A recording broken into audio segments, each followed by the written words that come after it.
Welcome back to episode number 6 of Off the Rip. If you're listening and you haven't subscribed, maybe subscribe. I'm going to be dropping these episodes every single week. They're going to be coming out on Thursday morning, 8 a.m., so you can listen to it on your way to work, or perhaps you can listen to it when you come home and you're on your way home from work, or whatever you do in your hours in the day. It's up to you. You can maybe listen to it on your walk, but yeah, I'd be stupid if I didn't ask you to subscribe, so go for it. Subscribe. Try it out. See how it feels. So episode number 5 of Off the Rip was essentially a rebirth. I decided that I needed to change up how it felt and I needed to change up the style and the context and substance of the overall podcast because I think I was getting really bogged down in the idea of trying to make every single second worth your time, because my job is to create videos and create content that is captivating from the moment someone clicks on the video to the moment somebody leaves the video. And I was trying to treat the podcast the same way. And I don't think it's the type of media format that should feel overly scripted and structured. And I think doing that actually takes away from the true feel and the true nature of a podcast. A podcast is essentially just... Sorry, I hope you can't hear that motorbike. Somebody got a cool exhaust, brother. Yeah, maybe I'm wrong. Maybe a podcast should be structured, but who gives a damn? Because I'm here to try and make it as best as I possibly can. And that is my mission with this podcast. It's to create a podcast that is as valuable as I can possibly make it and something that I'm proud of. So that when I'm 60, I can look back, listen to a couple of these episodes and think, God, I wasn't such a bad person. Or maybe I'll even think I was a pretty cool person. I am pretty cool. Hey, excuse me. I'll give myself that. And I burped as I said it. It's fine. It's fine. It's fine. Keep going. So today I want to talk about some aspects of creativity. And I don't know why I felt the need to tell you that I'll talk about them today. I'm going to go straight into it. Last week, I talked a lot about how we improved the podcast, and I'm trying to consistently make it something and try to improve it overall, because when you start something for the first time, as I'm learning, I'd be extortionately naive to think that it will just take off or be good. I'm looking at people like Joe Rogan, Chris Williamson, Alex Hormozy, these people, Theo Von, I could keep going, Theo Von, Bobby Lee, Andrew Santino, all these people that have such successful podcasts, and I thoroughly enjoy watching them. And I'm looking at these guys and I'm thinking, right, well, they do that really well and the style is done really nicely and they come really, some of them come really prepared. The others, like Theo, when he's doing his one-on-one pods, he just riffs, and I love that. I love those episodes sometimes more than I do when he has guests on. And I think another big friction point for me starting the podcast was I felt like I had to have guests on and I had to be speaking to people because I'm not interesting enough. And that could be true. Maybe I'm not that interesting, but I'm still going to do it because I'd be doing myself an injustice if I didn't at least try. And I also don't want these podcast episodes to become this thing where I'm sitting here and not self-loathing, but focusing in on my own struggles with the podcast. But I think it's something that's relevant to people because I'm sure there's somebody out there that's been putting off an idea, and I've been putting off the podcast. And I think the reason I keep coming back to talk about this is because I'm doing it now, but I'm still finding it that little bit difficult. I'm still finding shooting the episodes, coming up with what I want to say in the episodes, and particularly putting the episodes out there. I'm finding it really damn hard, and I don't know why. There's so many things that I do on a day-to-day basis that are much harder than this, but for some reason, this is the one thing that I can't get out of my mind, which for me is an indication that I should continue to pursue it. Creating. You can't improve nothing, and I'm really learning that as we go through these episodes, because every time I make one, I can see stuff that I prefer, I can see stuff that I like to add back in, I consider the style, like we're shooting this a little bit differently too, got you on a different lens and set slightly different again. You can't improve on nothing. Until something exists and until you've created your idea into something, it's essentially impossible to improve it. You can think about all the ways you'd improve it and you can write down all the ways, but none of those things are actually doing the thing. So it's important to just focus on getting the first one done. Whatever it is, but the first notch on your belt, and get cracking, because as soon as you get that first one out there, now it becomes something that you can improve, and it's only going to get better unless you decide to put no time into it or no effort into it, and then it will progressively decrease. Which is a battle I find myself in, is how much time is enough time to say that you've justified and that you know you've put your A plus effort into. And maybe you know that because you can feel it's your A plus effort, or sometimes you need to be reminded that you are putting in your A plus effort. Like, I work a relative amount, and I find every day it's like 9 o'clock, 10 o'clock, and I just cannot switch off. I cannot tell myself that that was enough work today, because it never feels like enough work. And I always feel like there's more work to be done. And I'm so thankful that I have that in me, because it's led me to where I am right now. But at the same time, it's difficult. And sometimes I would like a way to be able to just switch off and be like, no, I left my all on the table today, and that's enough for today. There's still tomorrow. But in the moment, I can't see that. So with the podcast, I'm really trying to put as much effort into it when I'm recording it, when I'm editing it, and I'm not putting that effort into it, though, when I'm posting it. So note for self, stop being a little bitch and put the effort in when you're posting it. Show people it. Tell people about it, because I don't like to think that people are watching it yet. Anyways, deeper issues, moving on. I'm at this paradox right now with work, and I spoke about it briefly there, where I'm thinking, like, how much do I need to be working on this thing? And I don't think it's so much a measure of work, but rather a measure of output. Or maybe it's a measure of input versus how much am I working on this thing. Maybe it's more so a thing that it's focused on how much am I working on these specific things. Because I think I have a tendency to make everything seem a little bit bigger. And bigger things tend to be a little bit more overwhelming, and it's hard to know where to start with them. So I think if I was to break down the tasks in terms of getting from A to B, it would be a little bit more accessible. Like, I've been thinking quite a bit at the moment in terms of trying to scale Fractured Vibe, which, if you don't know, Fractured Vibe is my company. We create social media content for brands, connecting the brands with the consumer, or connecting the brands with the customer, whatever way you like to put it. There's a huge gap there still, although social media is becoming increasingly more popular and arguably a little bit saturated. There is still a lack of efficient and effective content, and that's the gap we're attempting to fit right now, which in previous episodes I discussed. If you want to start a business, you have to first define the problem, create a solution, and then figure out how to make money for that solution. That's what we've done at Fractured Vibe, and that's what we're going to continue doing. But lately, I've been thinking about scaling. So when I first started the company, it was purely myself. I would go to a company, I would create videos, I would bring them home, edit them, send them to them. Job done. And I did that for about a year. And then I started to get quite busy. I started to get busy to the point where I was like, I don't actually have enough time to fulfill the work that I'm taking on. And that's a dangerous place to get to, because for me, I was saying yes to everything. I was taking on as much work as I could, but then I was working all day, all night, fulfilling these, I don't want to call them deals, fulfilling the briefs, fulfilling the client's needs. And I was happy to do that. That's what I signed up for. And I was saying yes because I wanted to do the work. And I knew that the answers for growth were in the work. I did that, and I got to a point where, as I said, I felt like I didn't have enough time in the day to fulfill all of the work that I was taking on. And I spoke with the person.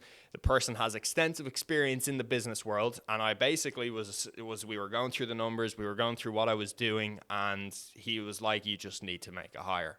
And for me, I was focusing so much on trying to squeeze all of this work into my day, and I was trying to be as efficient as possible, spending there was literally one time I was editing a video. Now, this is actually fictional, in case anyone's watching, feds. I was editing a video, and I had to go to a shoot, but the video was due that day, and I'd been editing it all night. It was a long-form video, and it was taking a long time to get done. And I was literally editing that video in the car on the way to the shoot. So stupid, so dangerous. Now, I don't mean I was sat on my lap, but I did have it in the passenger seat, and I would trying to slice. It needed final touches is what I should say. And I was applying the final touches while I was driving to the next shoot. So stupid. Don't ever want to do that again. And don't think I should have done it in the first place. And again, that story was entirely fictional, and I don't claim any responsibility for what I just said. Well, I do. It was a lie. It was a dream. That's the shit that I was doing. And I was like, this is fine. I'm busy, and it's good to be busy. Every hour of my day is spent working, so I am productive. It's retarded. Not true. And that's what I'm trying to learn right now. But it took me having a conversation with this man, and he told me He just said it point blank. And I was like, that is what I need to do. And I knew that was what I needed to do. But hearing it coming from somebody else helped me reframe my perspective. And I was like, okay, because I didn't trust myself fully. I hadn't ran a business before. This was new to me. And I think that's also the importance of having people around you and connecting with people. You know, there's this thing where people are like, you're the product of the 5 people you spend the most time with. I don't necessarily believe that, because I think everybody is their own person. But in these scenarios, it's important that you have somebody around you or someone you can talk to that has experience in the field. And the only way you get that is from talking to people. So point 1, talk to people. Talk to loads of people. You know, do stuff for free if it means you can get in the door with someone that you look up to, or maybe it's a case that you just want to offer a service to somebody so that you can get closer to them, so that you can hear and listen and be surrounded by how they think, because I do think that can be inspirational. But I think when people are saying you're the product of all the people you hang around with, that's not necessarily true. I hang around with my dogs a lot and I don't behave like a dog. So point broken down and essentially not true. Anyways, moving on. Having the person tell me that I needed to scale and I needed to get another person into the company so that I could take on more work, that was all I needed to hear. And that was then a case of, okay, I need to do this and I need to make the move. And I was scared to hire. I was so paranoid, because I was like, what if I don't hire the right person? Then I have a commitment with them. I have to pay this person now to do the work that I'm doing. And I know how much time this work takes. So I'm going to have to pay them a significant amount. All these thoughts start running into your head, especially for me being a first-time employer. Anyways, conducted a bunch of interviews, spoke to a load of people, found somebody that I truly believed in, made the hire, and it's worked out beautifully. So that's a sign that if you do feel like you're trapping yourself and you're working all around the clock, but you're at a point where you're limiting your roof, you probably need to make a hire. So I made the hire, and then the same thing that month made another hire, because as I took on the first guy, we started getting in more work because I could say yes to more opportunities. So then we took on another lady, shout out to Safiq Murray, and we began just pumping it out. Shouldn't have said that. It's fine. Terrible way to describe working hard. But essentially, my gap between getting the business from a place where it was entirely dependent on me, like if I got sick or if I was away on holidays, the business would essentially not run. For me to scale that and to keep it running sufficiently, I had to make hires, which is scary in the interim. You're paying people to make you more money effectively. It's not just me making the money now, obviously, it's a split pot, but I think the reason I'm talking about this is because I'm now almost a year down the line, not quite a year, about 9 months since we made these hires and since we have a team working with us. And I'm in a similar position now. I'm like, I don't know how much more work I can take on, because I feel like my time is so stretched already in the day. And I think you take on all of these things, especially as a business owner, because you're so invested in the business. You want to make sure you can deal with everything and you can tick every box, make sure everything's signed off. But the bigger you get, the less time you have, one, to spend on these things, but also the less valuable your time is being spent on these things. As a business owner, your job is to continually steer the business in a positive and profitable direction. That's the only reason that you're there. You don't need to be doing the tasks that everybody else can do, even if it makes you feel good. Talking to you, being me, sometimes you need to decide what is worth my time and what is not worth my time. And sometimes that means saying no. It means saying no to potential work. It means saying no to potential partnerships because they mightn't make sense. And that's fine. I've done that, and I'm trying to do that a little bit more, because I've also taken on work that has taken way too much time. The profitability isn't there, and then all of a sudden you're stressing because the work that is worth the time isn't being done to the level or the standard you want it to get, which means you have to add more time into your day, and you just end up effing yourself. So this has been said, and I've heard this on so many podcasts and so many like newsletters, tweets, threads, anything that I consume is always like, you have to spend money to make money. And like hiring is the only way, especially in a service-based business, to get bigger, because I can only offer a limited amount of time. And if a service is requiring of my time, well, then essentially that service is only scalable by the amount of hours I have in the day, which is a very small amount. It's not. We all have a lot of hours in the day. But over the grand scheme of things, and depending how big you want your company to be, and I want it to be pretty big. So you get to this point where to scale, you can either sell a really niched and bespoke product to a select amount of people for a high amount of money, or you can sell a lower tier product to a lot of people and sell way more of it. Both are valid options.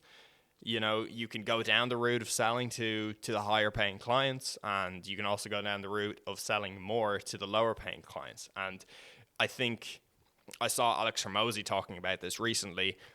I think the easiest way to solve both is to, firstly, you need to sell to the higher paying clients, because by doing so, you generate more revenue, which means you can then make another hire, and then you can begin to sell to the lower paying clients and sell to more of them. Because sometimes those lower paying clients are the people that are more in need, but they just don't have the sufficient budgets to pay for the services. So if you can scale initially, focus on the higher ticket options, focus on delivering that service, get really good at it, make enough money that you can then make a hire to deliver a lower tier, lower ticket. It doesn't, by lower tier, lower ticket doesn't mean that it's a lower quality product. It mightn't just have the same scope. So maybe you sell 10 videos to one person, maybe you're only selling 5 to the lower ticket option. It doesn't mean it's worse work, it just means it's a smaller offering. And then all of a sudden, you've built up a system where you have a high tier or a high ticket product and a low ticket product. And that means you're covering a bigger basis, and then you get bigger market share. And that's what I'm trying to do. We're in a position right now where we're kind of in the middle of both, and I'm edging towards the higher ticket option just because I truly believe in the service that we're offering. We have a team working on it daily that we're working to ensure the quality of the content is always up to scratch. We're also distributing the content. We're also shooting with the brands every single month. We have the highest ticket gear as far as what we need to create the content, and I truly believe the content that we create is the best in Ireland. So in order to brand and put ourselves in that position, it means saying no to some people. And it's something that I'm still struggling with because I don't know how to say no. I don't like saying no because I'm also come from a place where I'm like, if there's work, you take the work. You don't say no to work. But yeah, so that's what's going on. I don't know why I felt the need to share all of that, but it's just interesting because I think from my perspective where I'm at right now, the obvious solution to me is to make a hire and to free up more of my own time so I can focus on more longer stuff, more longer term ideas and content. But for some reason, I feel like a massive jerk talking about this sort of stuff because as much as it's poignant and relevant to me, I still feel like sitting here and talking about it to this extent makes me sound like an asshole because I don't like to talk about money too much. And I don't know if that's an Irish thing, but essentially I want to scale the company and I'm trying to consider different ways. And I think by talking about it, it maybe shows to you if you're in a similar position to me or if you're way ahead of me and you needed a reminder, or maybe you're just starting out and you're looking at me and you're like, okay, well, if he can do it, I can do it. And that's exactly what I want this thing to be because it's true. Service-based businesses are probably the easiest business to set up, but they're probably one of the most difficult businesses to scale because it's dependent on a person and a service, and those aren't easy to scale. The reason being is if I provide 5 videos to a client in a week, and then you ask me, well, okay, we want to scale, we want to do 10 videos a week, I can't physically be in 2 places at once. We do 5 up to 10, doubled it. Quick maths. Can't believe I just explained that for you as if you needed to be explained that. I needed to be explained too. So it's harder to scale because that means then you have to make a hire so you can have 2 people covering the same amount of work, but to make a hire is a lot more expensive. So then you need to either up your prices or you need to ensure that you're taking on enough work consistently to meet the margin and to, give yourself a little bit of space on that bottom line. So it's a hard one to know. As I said, service-based businesses are super easy to set up because effectively you can just get really proficient in a skill. Go on YouTube, look up how to do coding or how to do copywriting is something I'd suggest, and figure out how to sell that product to a select amount of people. Sell it at a real low value initially, and then eventually over time, as you get time and you get experience under the belt, you can begin to sell it to people for a higher ticket.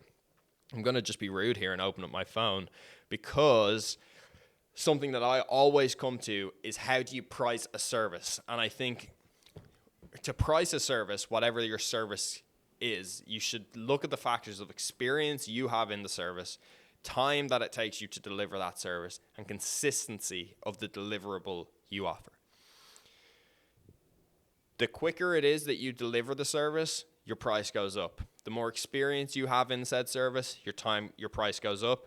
And the better you are at consistently delivering a high quality product, your price goes up. If you're great at delivering a high quality product and you've been in the business for 10 years, but you're super slow, that's going to impact your price. So if you focus on those 3 attributes and you ensure that you're on top of each one of them, your experience is there, your time is short, time is in your time of delivery, TOD is short, and your deliverables are consistently great, you're in a really good position to start pricing yourself quite high. And I think pricing yourself is tricky as well because it's hard to put a value on your own work. I find that quite difficult. So you have to, obviously you have to listen to the market and look at what people are charging. But I do think there's another issue in Ireland, and maybe it's the same across the world. I'm just speaking to experience, where a lot of freelancers or a lot of people charge a lot of people in at least the videography niche, they don't charge a lot of money for their service. So they're constantly undercutting everybody else because they want to create a deal. But in doing so, they're actually taking down the overall value of the services being offered. So say, for example, someone comes in, they're like, I'll charge €200 for this video. They've got great experience, they've got great timing, and they've got great deliverables. Somebody else comes in with the same and they're trying to make money and they charge €400. The person with 200 is always going to win, but they're not making money for themselves. So it's a case of looking at what everybody else is charging and bringing your price up. And this sounds like I'm coming for businesses as well, being like the businesses aren't paying enough. It's not so much the case. There's still a huge appetite for young people that are just starting off. People like myself, I got lucky because I started a couple of years ago, so I have the experience and I have the time and I know my deliverables are great. I have that under the belt. And we're also charging now because we're working with the full base team. We have a social media manager, head of content, and an editor, and including myself. That just seems to do whatever I need to do at the moment. It's important to charge because if you don't charge, it lets the brand or the company or the person that you're working with think that they're getting a deal or that they're doing you a favor almost in paying you shillings for work that effectively sometimes is a quarter the price of the gear that you're actually using. It's great to get paid, but I do think if everybody was to up and value the service accordingly, like videography, photography is niched. There's a select amount of people that can do it really well, and those people will make the most amount of money because they can do that well. They'll deliver on the time, experience, and deliverables aspect. But there's people that still do that really well, charging ridiculously low rates, and they're taking on loads of work, which is great. They're making a good living, but at the same time, that's not sustainable. If we were all to lift our prices up and everybody was getting the same, like not the same, but everyone was getting valued accordingly, then the entire market would go up. Brands' perspective of what they're paying for would shift and realize that this is a bespoke and this is a niched product, and everybody would be making more of a living. Brands are also going to be making money on this because they're paying for it and they're going to get their tax back. So it's not like, everyone's going to hate me after that. I realized maybe I was being a little bit of a douchebag. Hope not. Sorry for shouting downstairs. Anyways, people, that's what's going on with me right now. Trying to figure it all out and also realizing that I don't have as many answers as I thought I had for some of the questions that I propose. I spend a lot of time thinking and considering how can I scale, because that's my primary focus at the moment is how can we make Fractured Vibe bigger and more accessible, because I think we're already quite niched. We don't work with a lot of people as far as the demand versus our output. We try to keep our client base quite niche and quite small. And that's just being selective in the people that we want to work with. If somebody is trying to sell a product that is short-lived or maybe hasn't been thoroughly thought through, or the back end of the business isn't legit, there's no point in working with those people for a paycheck. It's not worth it. Reputation sticks, and cash doesn't. So it's important to remember that, and something I've always really held close to my chest is that I stand on the fact that we are a great business, we work with great business owners, and we work to provide a great service to said business owners or companies, whoever it is that we work with directly. But yeah, this is the mind of a 23-year-old trying to scale his company, and it's getting there. But like we're going up, and profit is good, and the business is looking good.